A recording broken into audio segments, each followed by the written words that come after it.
Hello, नमस्कार और जय जोहार आप सभी को। मैं हूँ विनीता और आज हम इस वीडियो में हिंदी भाषा से संबंधित प्रश्न करेंगे और जो हमारा आज का टॉपिक होगा वर्ण तथा ध्वनि विचार। वर्ण तथा ध्वनि विचार से संबंधित प्रश्न देखेंगे और सबसे पहले हम थोड़ा सा इसका डिटेलिंग देखेंगे व्याख्या। अ, व्याख्या या थ्योरी बोल सकते हैं। थ्योरी हम इसको पहले थ्योरी पढ़ेंगे, उसके बाद फिर हम प्रश्न लगाएंगे। ठीक है। क्यों? क्योंकि प्रश्न लगाने से पहले अगर आप थोड़ा-सा थ्योरी पढ़ लेते हैं ना, तो प्रश्न लगाने में आसानी होती है। ठीक है? तो और एग्ज़ाम में ज़रूरी नहीं है कि सेम सेम प्रश्न रिपीट हो भाषा में, है ना? तो हम ऐसा ही करेंगे कि पहले थोड़ा-सा थ्योरी देख लेंगे, है ना? और हम हमें अगर थ्योरी समझ में आ जाती है, तो हम प्रश्न करेंगे। ठीक? चलिए, हमारा आज का यहाँ पे जो टॉपिक है वर्ण तथा ध्वनि विचार। चलिए देखते हैं। तो सबसे मैं बताना चाहती हूँ कि परिभाषाओं से भी ना प्रश्न पूछे जाते हैं। ठीक है। तो चलिए पहला हम देखते हैं। सबसे पहले संरचना की दृष्टि से वर्ण भाषा की लघुतम इकाई है। वर्ण उस मूल ध्वनि को कहते हैं जिसका खंड संभव नहीं है, जैसे अ, क, च, प इत्यादि। वर्ण के अंतर्गत अक्षरों की प्रवृत्ति, ध्वनि चिन्ह तथा शब्द निर्माण की प्रक्रिया का अध्ययन होता है। वर्ण के उच्चारण समूह को वर्णमाला कहते हैं। ठीक है, तो वर्ण से भी ना एक प्रश्न पूछा गया हुआ है। पिछले साल या फिर कोई सा भी तो एक एग्जाम हुआ था जिसमें वर्ण की परिभाषा से प्रश्न पूछा गया था कि वर्ण क्या है। ठीक है? तो याद रखिएगा, वर्ण उस मूल ध्वनि को कहते हैं जिसका खंड संभव नहीं है। ठीक है? इसका खंड संभव नहीं है, जैसे कि अ, क, च, प, फ, है ना? ऐसा। तो है ना? इन वर्णों के अंतर्गत अक्षरों की प्रवृत्ति जो है, वो ध्वनि चिन्ह तथा शब्द निर्माण की प्रक्रिया का अध्ययन होता है। तो वर्णों को मिला करके, है ना, शब्द का निर्माण होता है। ठीक? चलिए अगला देखते हैं। हिंदी वर्णमाला में 46 वर्ण हैं। इसके अतिरिक्त 3 संयुक्त वर्ण, 1 मिश्र वर्ण, 2 अयोगवाह वर्ण भी हैं और इन वर्णों को स्वर तथा व्यंजन में बांटा गया है। तो कितने हो गए हमारे पास, है ना? वर्णों की संख्या कितनी हो गई? 46 प्लस 3 प्लस 1 प्लस 2, 6, 7, 8, 9, 10, 11, 12, 52। ठीक है, हमारे पास 52 वर्ण हैं। ठीक है, ये भी प्रश्न में पूछा गया है और कई बार रिपीट भी हुआ है ये प्रश्न। ठीक है, चलिए अगला देखते हैं। अगला यहाँ पे है स्वर वर्ण। स्वर वर्ण क्या होता है? स्वर वर्ण उन वर्णों को कहते हैं जिनका उच्चारण स्वतंत्र रूप से होता है।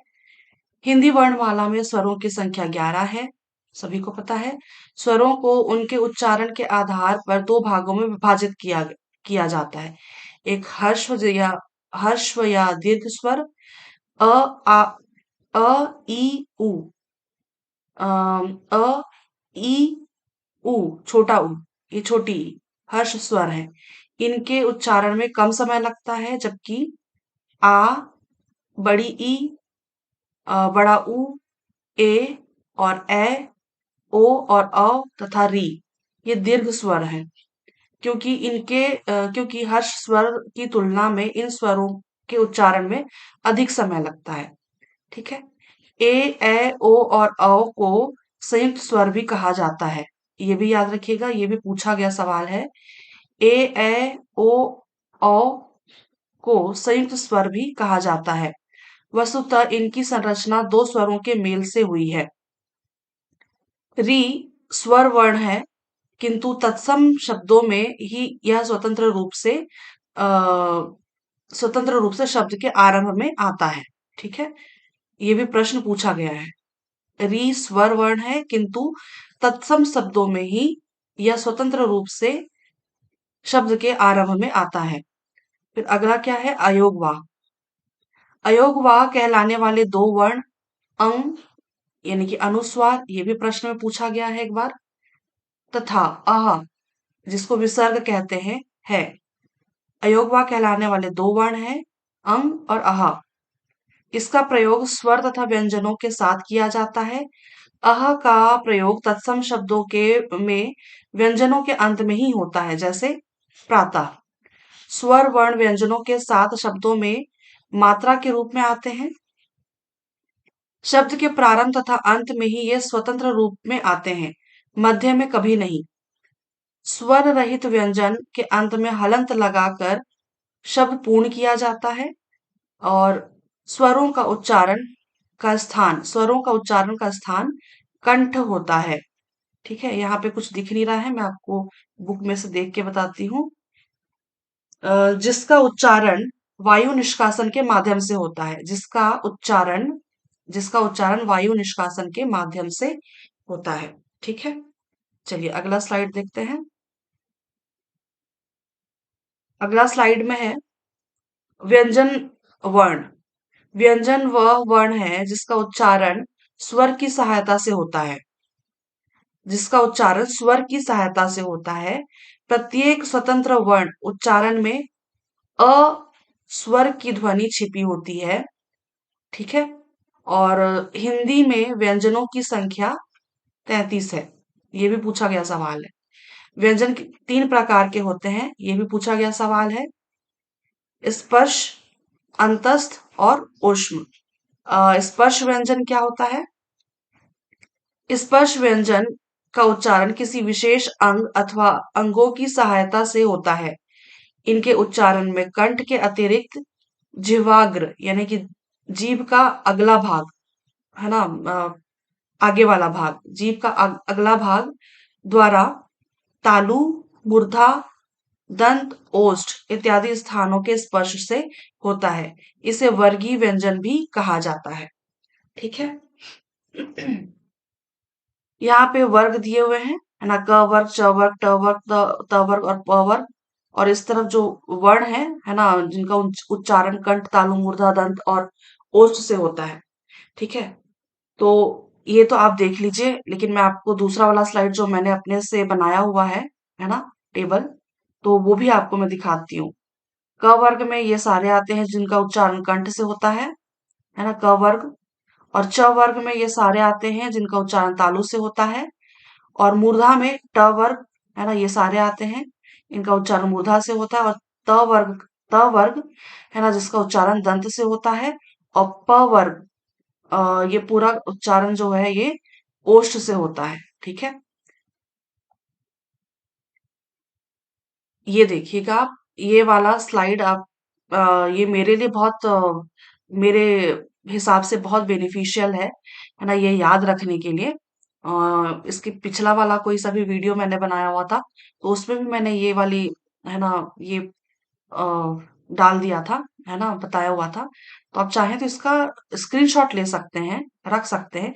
ये मेरे लिए काफी हेल्पफुल रहा है याद रखने में। ठीक है, कंठ, तालव्य, मूर्धा, दंत, ओष्ठ, है ना। क वर्ग के साथ जो स्वर आते हैं वो ये सारे हैं, अ, आ और ह, और साथ में विसर्ग। ठीक है, और तालु में, है ना, च वर्ग पूरा, और स्वर आएंगे ई, छोटी ई, बड़ी ई, और य और शक्कर वाला श।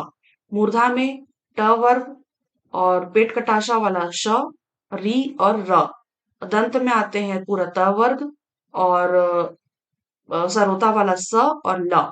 ओष्ठ में आते हैं प वर्ग पूरा और छोटा ऊ और बड़ा ऊ। नासिक्य में आते हैं आपका ये, इसको है ना, ये पंचमाक्षर कहते हैं। ठीक है, इनको इनको पंचमाक्षर कहते हैं। अंगा, इया, न, न और म। और कंठ तालव्य में आते हैं ए और ए। कंठोष्ठ में आते हैं ओ और औ। दंतोष्ठ में आते हैं, आता है व, सिर्फ और सिर्फ व। कंठ तालव्य का मतलब होता है कंठ और तालु। ठीक है, कंठोष्ठ का मतलब होता है कंठ और ओष्ठ।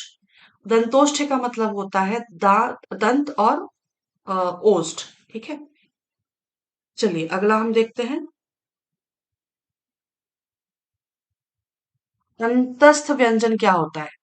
अंतस्थ व्यंजन य, र, ल, व अंतस्थ व्यंजन कहलाते हैं। ये वर्ण स्वर तथा व्यंजन के मध्य स्थित होते हैं, है ना? जिस जिस कारण अंतस्थ कहलाते हैं। स्वर और व्यंजन के बीच में होते हैं, इसलिए अंतस्थ कहलाते हैं। ये आधे स्वर और आधे व्यंजन होते हैं। इनके उच्चारण में जिह्वाग्र यानी कि जीभ का अगला भाग विशेष सक्रिय नहीं रहती, जैसा अन्य वर्णों में होता है। आधुनिक काल में र और ल को पूर्ण व्यंजन माना जा रहा है, जबकि य और व ही अंतस्थ व्यंजन के रूप में प्रयुक्त हो रहे हैं। ठीक है। अगला है ऊष्म व्यंजन। ऊष्म व्यंजन में क्या क्या आते हैं, जिसमें से ऊष्मा बाहर निकलती है ना? अम, श, श, स, ह, शक्कर वाला श, पेट कटाशा वाला श और सरोता वाला स और ह को ऊष्म व्यंजन माना गया है। इनको ऊष्म व्यंजन इसलिए माना जाता है क्योंकि इनके उच्चारण में घर्षण से उत्पन्न वायु का निष्कासन होता है। ठीक है। जैसे आप बोलते हैं तो श, ऊष्मा बाहर निकलती है ना? तो ठीक है, चलिए अगला देखते हैं। इनके अतिरिक्त हिंदी वर्णमाला में 3 संयुक्त व्यंजन हैं। इसके बारे में भी पूछा गया है एग्जाम में। प्रश्न आया हुआ है, संयुक्त व्यंजन कितने प्रकार के हैं? तो याद रखिएगा 3 प्रकार के संयुक्त व्यंजन हैं, अक्षत्र और ज्ञ। अक्षत्र और ज्ञ भी सम्मिलित हैं। और ये जो श्र है एक मिश्र वर्ण है। ठीक है, श्र जो है ये मिश्र वर्ण है। ये संयुक्त व्यंजन 2 वर्णों के संयोग से बने हैं। ठीक है। ये जो सारे वर्ण है अक्षत्रज्ञ और श्र, है ना, ये 2 वर्णों के संयोग से बने हैं। क और श से क्ष बना है, त और र से त्र बना है, ज और य से ज्ञ बना है और श और र से श्र बना है। ठीक है। ड़ और ड़ और ढ़ 2 ऐसे व्यंजन हैं। ये ड़ और ढ 2 ऐसे व्यंजन हैं जो द्विगुण व्यंजन है। द्विगुण व्यंजन है। शब्दों के अंत या मध्य में ड़ और ढ वर्ण का प्रयोग होता है, जबकि प्रारंभ में ड़ और ढ कभी नहीं आते और वहां मूल वर्ण ड और ढ ही प्रयुक्त होता है। ठीक है। इनके स्थान पे मूल वर्ण में ड और ढ ही प्रयोग में आते हैं। अगला देखते हैं। व्यंजनों का उच्चारण वर्गीकरण। व्यंजनों का उच्चारण वर्गीकरण कैसे होता है? प्रयत्न के आधार पर व्यंजनों के उच्चारण को 8 भागों में बांटा गया है। ठीक है, 8 भागों में बांटा गया है प्रयत्न के आधार पर। पहला है स्पर्श व्यंजन, है ना? स्पर्श व्यंजन को आप पहले तो समझ लीजिए कि स्पर्श व्यंजन क्या होगा। स्पर्श व्यंजन ये है कि जिन वर्णों का उच्चारण करते समय मुंह के किसी अंग से स्पर्श होता है ना, मुंह के किसी अंग से यानी कि जीभ से या फिर, है ना, जीभ से ही, है ना, स्पर्श होता है। जैसे कि क, ऐसे उच्चारण करके आप देख पाएंगे, है ना, क, ख, ग, घ, ट, ठ, ड, ढ, त, थ, द, ध, प, फ, ब, भ, है ना। स्पर्श उच्चारण जब आप करते हैं, है ना, तो, है ना, स्पर्श होता है। ठीक है। और स्पर्श संघर्षी क्या होता है? स्पर्श संघर्षी ये होता है, ये, है ना, जैसे नाम से ही आपको पता चल रहा है, इसमें 2 अलग-अलग व्यंजनों के गुण पाए जाते हैं, है ना? किसके-किसके? संघर्षी और स्पर्श के। ना, सब स्पर्श और संघर्षी व्यंजन के दोनों के गुण पाए जाते हैं, है ना? तो ये तो इसीलिए ये स्पर्श संघर्षी कहलाते हैं। ठीक है। जैसे कि च, छ, ज और झ, याद रखिएगा, ये भी प्रश्न में पूछा गया है। स्पर्श संघर्षी। ठीक है। और संघर्षी क्या होगा? तो संघर्षी का ये होगा कि वर्णों के उच्चारण में वायु संघर्ष करते हुए निकले, है ना? संघर्ष करते हुए निकलता है ना? जैसे आप बोल करके उच्चारण करके देखिएगा, ह, श, ह, ज, श, है ना, संघर्ष से निकल रहा है। है ना? ये जो वर्ण है उच्चारण करते वक्त, है ना, संघर्ष हो रहा है। ठीक है। अगला है अनुनासिक। अनुनासिक अनुनासिक भी एक पूछा गया प्रश्न है। ये भी किसी एग्जाम में पूछा गया था, अनुनासिक। है ना? तो अनुनासिक क्या होता है? अनुनासिक का जो उच्चारण है ना, ये नाक और मुंह नाक और मुंह दोनों से किया जाता है। नाक और मुंह दोनों से किया जाता है, और उच्चारण के समय मुंह से जो वायु निकलने में जो बाधा उत्पन्न होती है ना, अ, उच्चारण करते समय मुंह से वायु निकलने में बाधा उत्पन्न होती है, लेकिन नाक से निकलने में कोई बाधा नहीं होती। जैसे कि अ, अंग, इया, ण, न, म, है ना, ये अनुनासिक। ठीक है। अ, अनुनासिक है ये। इसको उच्चारण करते समय है ना, नाक से तो कोई परेशानी नहीं होती है ना, लेकिन मुंह से थोड़ी सी परेशानी होती है। ठीक है। तो ये प्रश्न पिछले मेरे ख्याल से पीएससी में पूछा गया प्रश्न है ये, कि अनुनासिक कितने प्रकार के होते हैं, मतलब कितने वर्ण है उसमें। तो 5 वर्ण इसका उत्तर था। है ना? इसमें मैं और मेरा एक मुंह बोला भाई है, हम लोग इस पे बहस भी कर रहे थे इस प्रश्न को लेकर के। तो है ना, तो ये प्रश्न पूछा गया है मेरे ख्याल से, पिछले पीएससी प्री में ही पूछा गया प्रश्न है ये। ठीक है। तो अंग, इया, ण, न और म। ठीक है, अनुनासिक। और पार्श्विक है। पार्श्विक का मतलब ये होता है, है ना, जिन वर्णों के उच्चारण में जीभ तालु को छूती है, जीभ तालु को छूती है, और अ, हवा के दोनों बगल से बाहर निकलती है।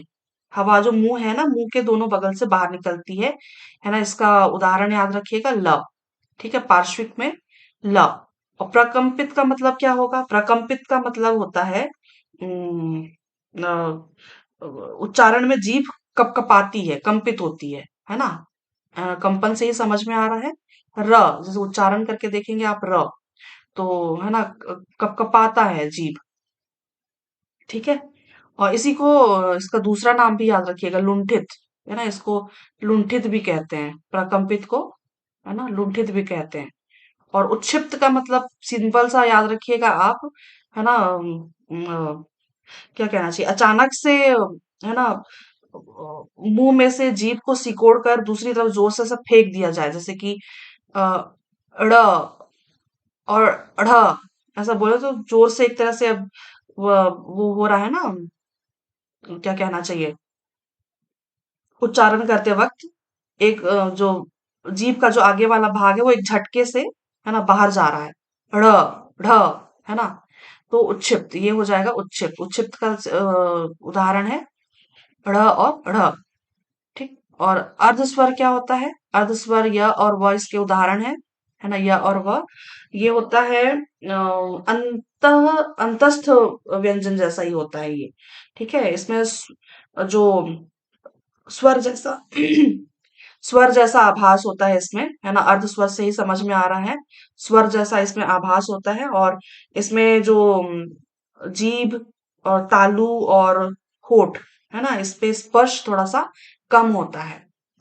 ठीक है। य और व आप बोल करके देखिएगा, उच्चारण करके देखिएगा। ठीक है। यहाँ पे मैंने बहुत ज्यादा बोल दिया है, और आप थोड़ा सा बोर भी हो रहे होंगे, बट आप ये सारे उदाहरण याद रखिएगा, है ना, इनसे प्रश्न बनते हैं। ठीक है। चलिए अगला हम देखते हैं। थोड़ा सा थ्योरी पढ़ लेते हैं जी, उसके बाद फिर हम ना आगे बढ़ेंगे प्रश्नों पे। देख लेते हैं। बाह्य प्रश्न के आधार पर संपूर्ण व्यंजनों को दो भागों में विभाजित किया गया है, अल्प प्राण और महाप्राण। इससे भी प्रश्न बनते हैं। ठीक है।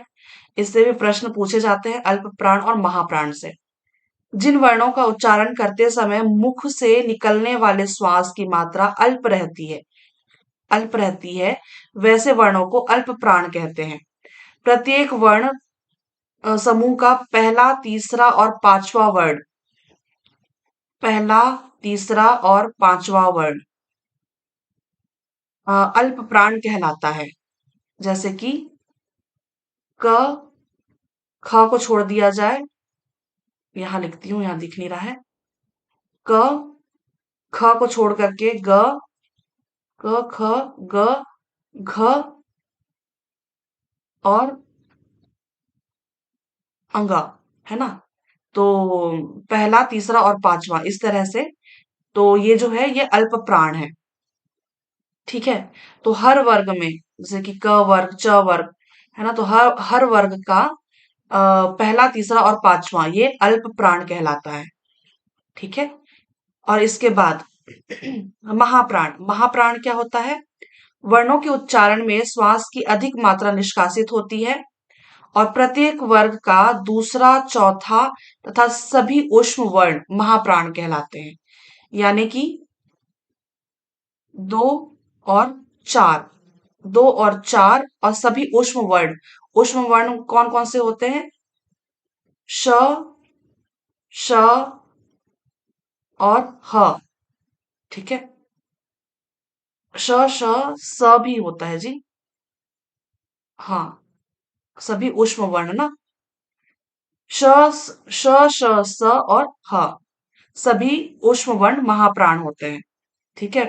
तो अल्प प्राण में याद रखिए एक, तीन, पांच, और महाप्राण में याद रखिए दो और चार, और इनके साथ में ऊष्म वर्ण, सभी ऊष्म वर्ण। ठीक है?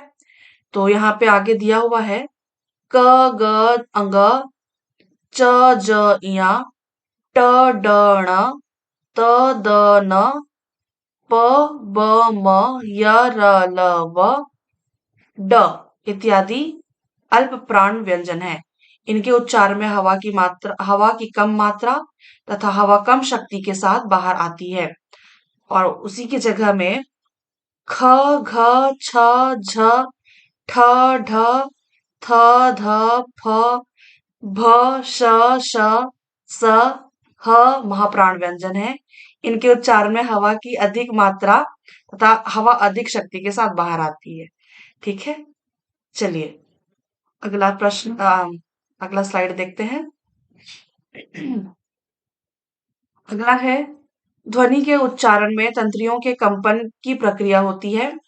इस कंपन के कारण वर्ण के उच्चारण के साथ जो तरंग वायु के साथ बाहर आती है उन्हें घोष कहते हैं। इस आधार पर वर्णों को दो भागों में विभाजित किया गया है, सघोष और अघोष। जब स्वर तंत्रियां एक दूसरे के निकट आकर वायु में कंपन पैदा करती हैं, ध्वनि के उच्चारण में सहायता करती हैं, तो ऐसे ध्वनियों को सघोष कहते हैं। सभी स्वर वर्ण प्रत्येक व्यंजन वर्ग का तीसरा, चौथा और पांचवा वर्ण तथा अंतस्थ वर्ण य, र, ल, व तथा ह सघोष कहलाते हैं। ठीक है?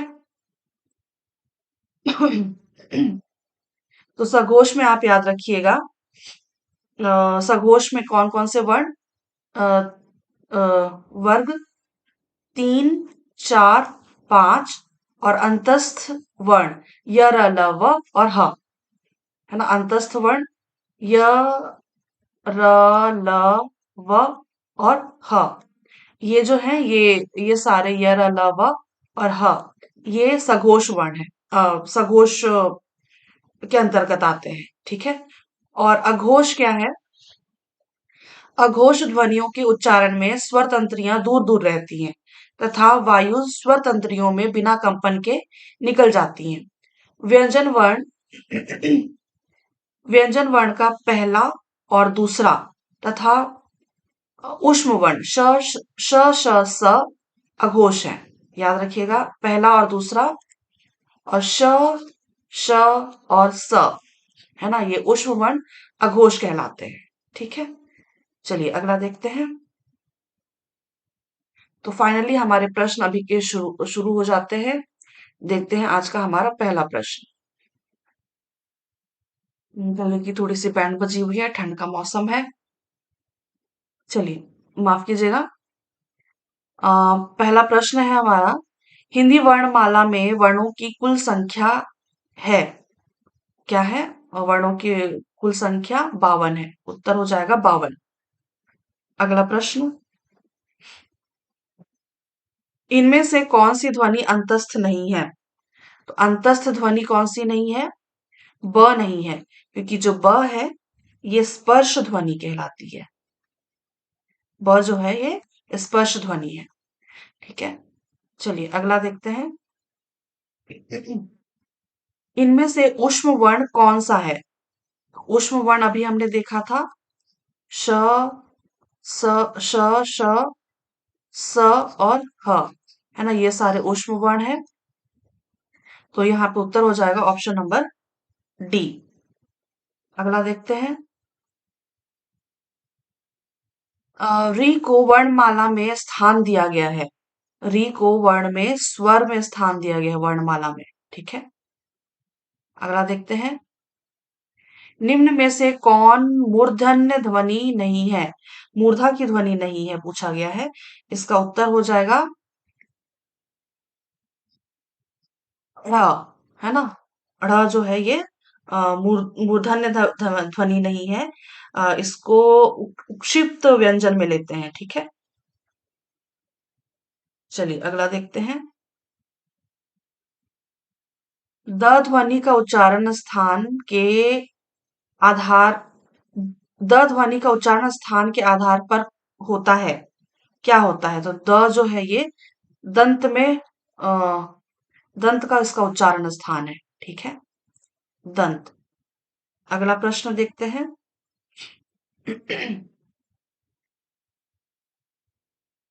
निम्न में से कौन सही नहीं है? निम्न में से कौन सा सही नहीं है? तो याद रखिएगा, व्यंजनों का उच्चारण बिना स्वर के हो सकता है, ये सही नहीं है। बाकी ऑप्शंस भी देख लीजिए।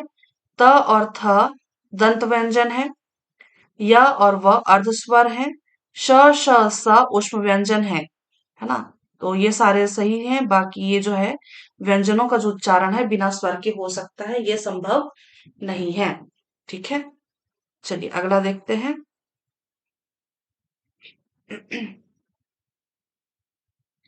निम्न में कौन प्रकंपित व्यंजन है?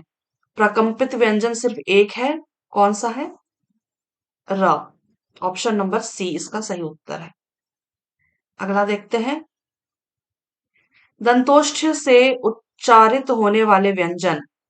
दंतोष्ठ से उच्चारित होने वाले व्यंजन सिर्फ एक ही है ना, व। सिर्फ व ही है, और यहाँ पे फ भी दिया हुआ और व भी दिया हुआ है, इसलिए इसका उत्तर हो जाएगा इनमें से कोई नहीं। ठीक, यहाँ पे सारे आपको पांच पांच ऑप्शंस दिख रहे हैं, है ना, बट एग्जाम में आपको चार ही ऑप्शंस मिलने वाले हैं। तो इससे कोई फर्क नहीं पड़ता है कि कितने ऑप्शंस आपको देखने को मिल रहे हैं यहाँ पे। ठीक है, निम्न में से किस वर्ण का उच्चारण स्थान कंठ नहीं है? तो कंठ नहीं है, तो कंठ से उच्चारण होता है क ख ग घ वाला वर्ग, है ना, क वर्ग पूरा। तो इसका उत्तर हो जाएगा ढ, है ना, कंठ से इसका उच्चारण नहीं होता है। अगला देखते हैं। निम्न में कौन संयुक्त वर्ण नहीं है? तो निम्न में कौन सा संयुक्त वर्ण नहीं है? री, क्योंकि ये स्वर में आता है। अगला देखते हैं। निम्न में कौन सही है? निम्न में कौन सही है बोला गया है। ठीक है, चलिए एक बार देखते हैं। ड़ और ढ को वर्णमाला में स्थान प्राप्त है। ये गलत है ना। वर्णमाला में स्थान प्राप्त है। पहला और तीसरा वर्ण महाप्राण है। पहला और तीसरा वर्ण महाप्राण नहीं है, दूसरा और चौथा महाप्राण है। ठीक है, ये गलत है। च, छ, ज, झ स्पर्श संघर्षी हैं, ये सही है। य, र, ल, व ऊष्म वर्ण है, ये गलत है। ये तो गलत ही है। तो इसका उत्तर हो जाएगा ऑप्शन नंबर सी, च, छ, ज, झ स्पर्श संघर्षी हैं। ठीक है, अगला देखते हैं। निम्नलिखित में से कौन सही शब्द है? तो यहाँ पे आप देख लीजिए, परीक्षा ऐसे नहीं लिखा जाता है, ये गलत है, ये भी गलत है, ये भी गलत है, अब ये भी गलत है। परीक्षा ऐसे लिखा जाता है। ऑप्शन नंबर ई इसका सही उत्तर है। अगला है। निम्न में से कौन सही शब्द है? ठीक है, यहाँ पे सही शब्द देखना है। पुरुष किस तरह से लिखते हैं? पुरुष, यहाँ पे दो ऑप्शंस एक जैसे दिख रहे हैं मुझे। एक तो ये वाले और एक तो ये वाला, है ना? बट आप पुरुष किस प्रकार लिखेंगे? तो ये वाला जो पुरुष लिखा है ये गलत है। ये वाला सही पुरुष लिखा हुआ है। ठीक, चलिए अगला देखते हैं। क धन ए से निर्मित रूप। तो इसका बहुत आसान सा प्रश्न है। के, ग और बड़ा उ, ग और बड़ा उ से निर्मित रूप, है ना? तो इसका सही उत्तर हो जाएगा ऑप्शन नंबर बी, है ना? ये वाला, ग में बड़ा उ। आसान प्रश्न है ये सारे। निम्न में से कौन सत्य है? निम्न में से कौन सा सत्य है? चलिए देखते हैं। स्वर का उच्चारण स्वतंत्र रूप से होता है, यही सही है। बाकी ऑप्शंस भी देख लेते हैं। व्यंजन हमेशा स्वतंत्र रूप में उच्चारित होते हैं, बिल्कुल गलत। अनुस्वार तथा विसर्ग हिंदी में प्रयुक्त नहीं होते, ये गलत है। व्यंजन दो प्रकार के होते हैं, ह्रस्व और दीर्घ, गलत। ये स्वर होते हैं, ये भी गलत है। ठीक, ऑप्शन नंबर ए इसका सही उत्तर हो जाएगा। स्वर का उच्चारण स्वतंत्र रूप में होता है। अगला देखते हैं। इनमें से ऊष्म ध्वनि कौन नहीं है? तो है ना, श, श, स और ह होता है ऊष्म ध्वनि, है ना? ऑप्शन नंबर डी, झ ऊष्म ध्वनि नहीं है। अगला है, अनुतान का संबंध है। अनुतान का संबंध होता है उच्चारण के उतार चढ़ाव से। ठीक है, याद रखिएगा उत्तर उच्चारण के उतार चढ़ाव से। निम्न में कौन सही है? चलिए देखते हैं कौन सा सही है। अल्प प्राण में मुख से वायु की कम मात्रा निकलती है, यही सही है। अल्प प्राण में मुख से वायु की कम मात्रा निकलती है। महाप्राण में मुख से वायु की कम मात्रा निकलती है, ये गलत है। अल्प प्राण में खास स्वर पर बल पड़ता है, ये भी गलत है। महाप्राण में शब्द के प्रथम स्वर पर बल पड़ता है, ये भी गलत है ना? तो ऑप्शन नंबर ए सही इसका उत्तर हो जाएगा। अल्प प्राण में मुख से वायु की कम मात्रा निकलती है। अगला देखते हैं। निम्न में कौन महाप्राण नहीं है? निम्न में कौन सा महाप्राण नहीं है? तो महाप्राण में हमने देखा था अ, वर्ग का व्यंजन वर्ग का दो, चार और साथ में कौन सा, सभी ऊष्म वर्ण। ठीक है, सभी ऊष्म वर्ण, ऊष्म वर्ण, ओ, है ना? श, श, स और ह। तो दो और चार के साथ अगर हम देखेंगे तो इसका उत्तर हो जाएगा ऑप्शन नंबर ई, प। जो प जो है ये महाप्राण नहीं है। ठीक है, अगला देखते हैं। निम्न में से कौन एक अल्प प्राण ध्वनि है? तो अल्प प्राण में हमने देखा था कौन कौन सा वर्ण, वर्ण का पहला, तीसरा और पांचवा, एक, तीन, पांच अल्प प्राण में। तो इसका उत्तर क्या हो जाएगा? अ, अ, अल्प प्राण ना, एक, तीन, पांच, एक, तीन, पांच में क भी है, क ही तो है ना? उसका उत्तर हो जाएगा क, ऑप्शन नंबर ए, क इसका सही उत्तर होगा। ठीक, चलिए अगला देखते हैं। निम्न में से किस शब्द की वर्तनी शुद्ध है? वर्तनी कौन सी शुद्ध है? आगामी लिखा हुआ है, आगामी हम इस तरह से नहीं लिखते हैं, ऐसा भी नहीं लिखते हैं और ऐसा भी नहीं लिखते हैं। आगामी हम इस तरह से लिखते हैं। तो ऑप्शन नंबर सी इसका सही उत्तर हो जाएगा, आगामी। ठीक, चलिए अगला प्रश्न देखते हैं। निम्नलिखित में कौन सा शुद्ध शब्द है? एक मिनट जी। हम्म, तो शुद्ध शब्द जो शुद्ध है वो हमें पहचानना है। आक्रामक ऐसे नहीं लिखा जाता है, ऐसे भी नहीं लिखा जाता है और इस प्रकार भी नहीं लिखा जाता है। आक्रामक बोला जाता है, आक्रामक, है ना? तो इसका उत्तर हो जाएगा ऑप्शन नंबर बी, है ना? आक्रामक। चलिए अगला देखते हैं। निम्न में से किस युग्म को अर्धस्वर कहा जाता है? अर्धस्वर अभी थोड़ी देर पहले हमने थ्योरी पढ़ा था। य और व, इसका सही उत्तर हो जाएगा ऑप्शन नंबर ए, य और व अर्धस्वर होते हैं। अगला देखते हैं। कौन सा वर्ण ओष्ठ नहीं है? तो कौन सा वर्ण ओष्ठ नहीं है? न नहीं है ना? क्योंकि न जो है ये नासिक्य है, ठीक है? नासिक्य है। ओष्ठ में पूरा कौन सा वर्ण आता है? प फ ब भ म, ठीक है? तो न जो है ये नासिक्य है। अगला देखते हैं। निम्न में कौन असत्य है पूछा गया है? असत्य है, देखते हैं। त है, त ओष्ठ व्यंजन है, गलत। हाँ, हमें पूछा क्या है? असत्य पूछा है ना? श ऊष्म व्यंजन है, तो ये तो सही है, श ऊष्म व्यंजन है। अक्ष जो है, अ, क्ष जो है ये संयुक्त व्यंजन है, ये भी सही है। फ ओष्ठ व्यंजन में आता है, ये भी सही है। प फ ब भ, है ना? तो ओष्ठ में आता है। और जो त है ये दंत में आता है। जो ये जो त है ये दंत में आता है, दंत, ठीक है? दंत में आता है। तो असत्य पूछा गया है, इसीलिए इसका उत्तर हो जाएगा ऑप्शन नंबर ए, इसका सही उत्तर है, ठीक। अगला देखते हैं। च वर्ग है, जो च का उच्चारण होता है तालव्य से होता है, ठीक है? तालु से। च च वर्ग तालु से उच्चारित होता है। अगला देखते हैं। निम्न में से कौन पार्श्विक वर्ण है? पार्श्विक वर्ण सिर्फ और सिर्फ एक है, ल, ठीक है? चलिए अगला देखते हैं।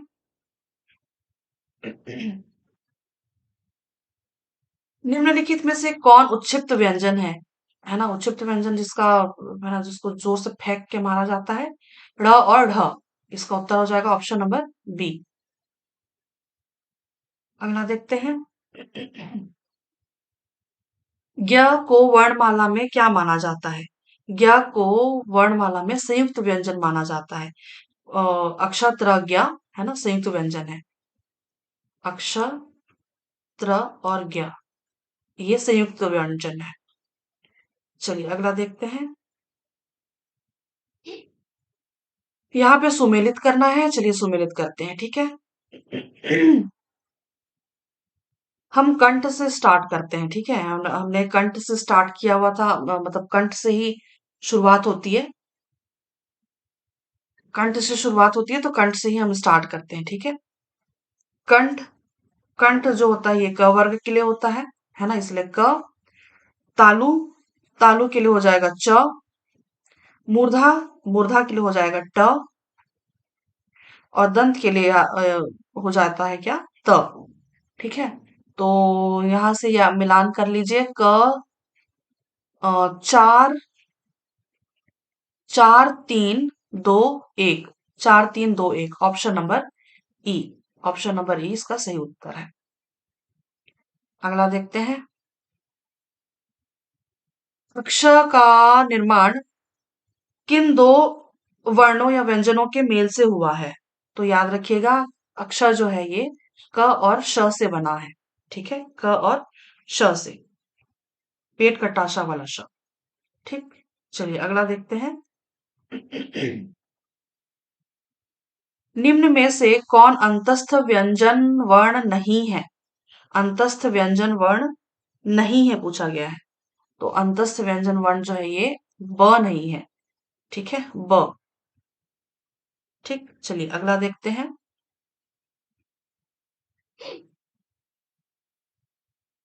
वर्णमाला में किसे स्पर्श संघर्षी भी कहा जाता है? स्पर्श संघर्षी कहा जाता है च वर्ग को। च छ ज झ, याद रखिएगा, स्पर्श संघर्षी च छ ज झ यानी कि च वर्ग को कहा जाता है। अगला देखते हैं,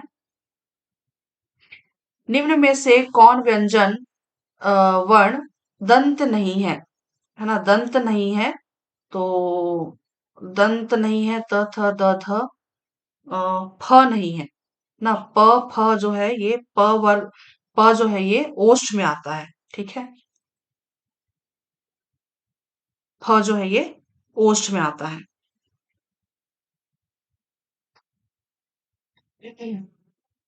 निम्न में से कौन स्पर्श व्यंजन नहीं है? कौन स्पर्श व्यंजन नहीं है? तो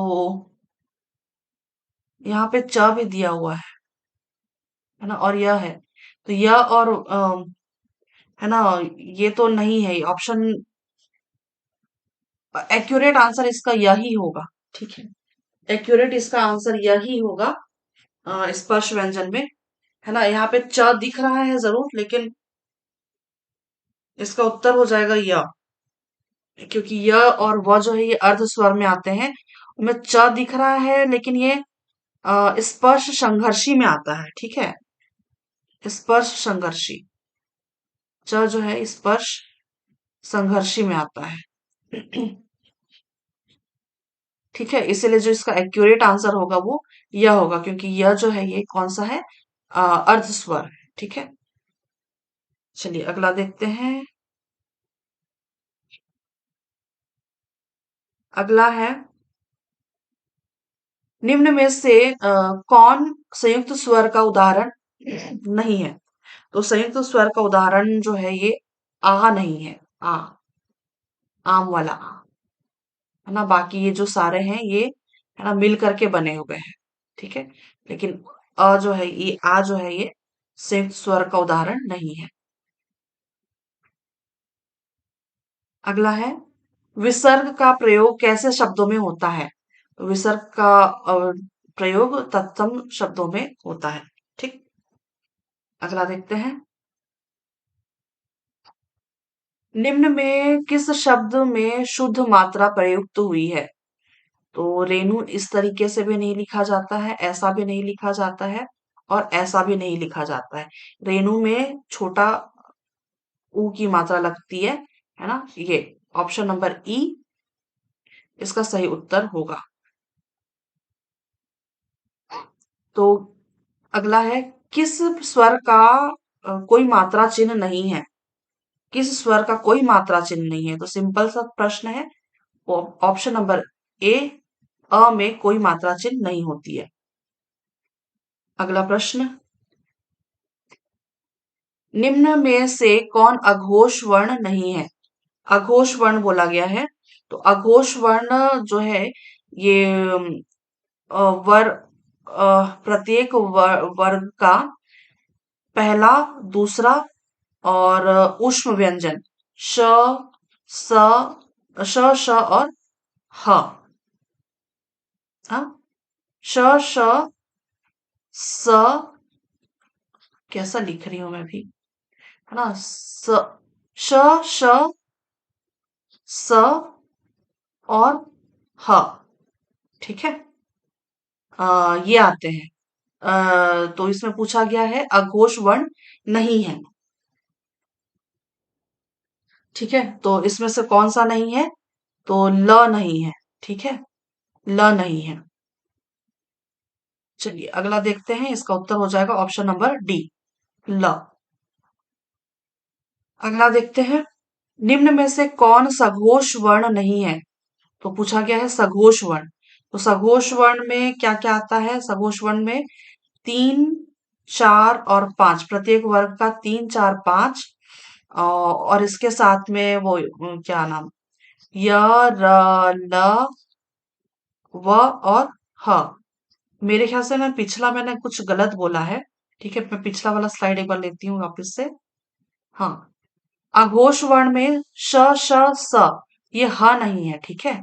ह नहीं है, पहला, दूसरा और श, श, स, है ना? ये अघोष वर्ण में आता है, ठीक है?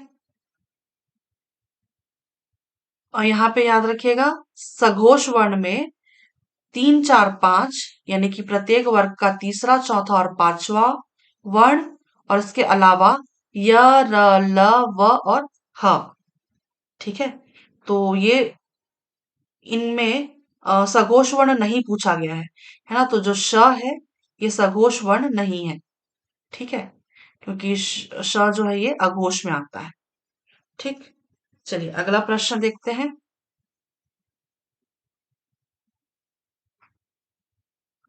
निम्न में से कौन सा युग्म कंठ तालव्य है?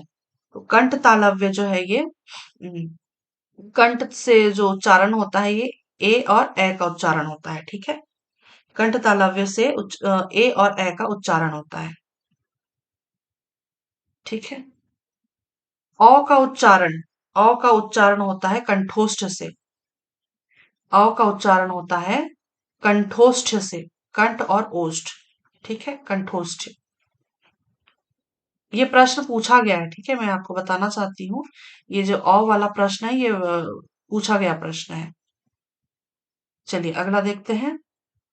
श का उच्चारण स्थान है, तो श का उच्चारण स्थान मूर्धा है। ठीक है, याद रखिएगा कौन सा है, मूर्धा, मूर्धन्य। अगला देखते हैं। शक्कर वाला श का उच्चारण स्थान क्या है? तो इसका उत्तर याद रखिएगा, तालु, है ना, तालव्य। श का उच्चारण स्थान, शक्कर वाले श का उच्चारण स्थान है तालव्य। चलिए अगला देखते हैं। निम्न में से कौन स्पर्श संघर्षी है? स्पर्श संघर्षी पूरा च वर्ग, है ना, च, छ, ज, झ। अगला देखते हैं, इसका उत्तर हो जाएगा ऑप्शन नंबर बी, च। ई का उच्चारण स्थान, ई का उच्चारण स्थान तालु से होता है। छोटी ई का उच्चारण, है ना, स्थान जो है वो तालु से होता है। अगला देखते हैं। व का उच्चारण स्थान, व का उच्चारण स्थान दंतोष्ठ है। ठीक है, ये प्रश्न में पूछा गया प्रश्न है। अगला देखते हैं। छोटा ऊ का उच्चारण स्थान, छोटा ऊ का उच्चारण स्थान ओष्ठ। ठीक है, ओष्ठ याद रखिएगा, ओष्ठ। चलिए अगला देखते हैं। फ का उच्चारण स्थान क्या है? तो फ का उच्चारण स्थान ओष्ठ है, प, फ, है ना, ओष्ठ। इसका उच्चारण स्थान हो जाएगा ओष्ठ। फ का उच्चारण स्थान ओष्ठ है। ध का उच्चारण स्थान क्या है? तो ध का उच्चारण स्थान है दंत, दंत। त, थ, द, ध। ठीक है, त वर्ग पूरा, त, थ, द, ध। तो उच्चारण स्थान ध का उच्चारण स्थान क्या है? दंत। अगला देखते हैं। प्रयत्न के आधार पर र व्यंजन की किस कोटि में आता है? प्रयत्न के आधार पर र जो है ना, र सिर्फ एक है ये, प्रकंपित, है ना। अ, र जो है ये प्रकंपित की कोटि में आता है। ठीक है, अगला देखते हैं। निम्न में से कौन ऊष्म व्यंजन नहीं है? इसमें से ऊष्म व्यंजन नहीं है तो वो है कौन सा? र, क्योंकि ये अभी अभी देखा हमने प्रश्न में, र प्रकंपित व्यंजन है। अगला देखते हैं। निम्नलिखित में से किस वर्ण का उच्चारण तालु से नहीं होता? तो तालु से उच्चारण होने वाले कौन कौन से हैं? तो तालु से च वर्ग पूरा होता है ना, च, छ, ज, झ वाला, और फिर ई, ई और य और श, है ना, ये वाला श। तो यहाँ पे च, छ, ज, झ, क यहाँ पे दिख रहा है option number A, sorry D, क, क्योंकि क का जो उच्चारण है ये कंठ से होता है। ठीक है, कंठ। चलिए अगला देखते हैं। ट वर्ग का उच्चारण स्थान क्या है? तो ट वर्ग का उच्चारण स्थान मूर्धा है। ठीक है, याद रखिएगा, मूर्धा। ठीक, चलिए अगला देखते हैं। किस वर्ण को स्पर्श संघर्षी नहीं माना जाता? किस वर्ण को स्पर्श संघर्षी नहीं माना जाता?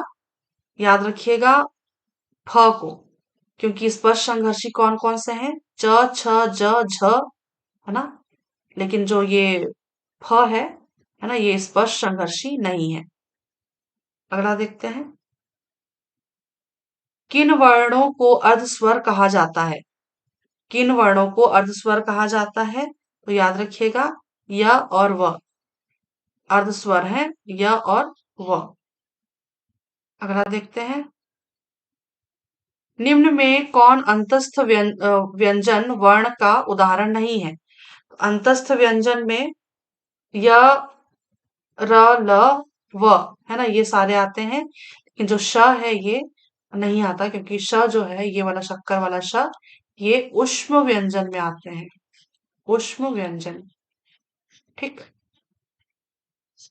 चलिए, यहाँ पे आज के हमारे सारे प्रश्न जो है वो सारे समाप्त होते हैं।